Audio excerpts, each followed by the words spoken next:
আজকে অনুষ্ঠানে আমাদের উপস্থিত হওয়ার উদ্দেশ্য সম্পর্কে একটু বলতে চাই।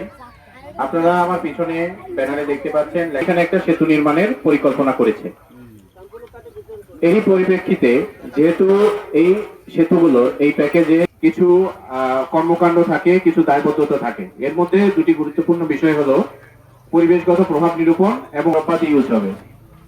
এগুলোর কারণে এখানকার মাটি, পানি, বায়ু, পরিবেশ দূষণ হতে পারে।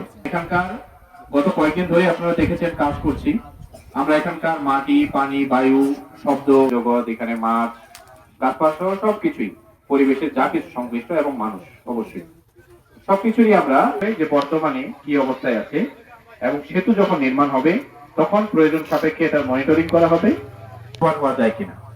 অর্থাৎ আগামী 70 থেকে 75 বছরে আমরা একটা প্রেডিকশন করব, যার মাধ্যমে দুই পাশের ঘরবাড়ির সার্ভে, মানুষজনের সাথে গিয়ে কথা বলা হয়েছে কোন গাড়ি কোথায় থেকে কোথায় যাচ্ছে এবং দোকানপাট ফলে এখানে মানুষের কি কি অসুবিধা হচ্ছে এবং সেতু হলে আপনারা কি কি সুবিধা ভোগ করবেন, এই সব কিছু কাজ শুরু হবে।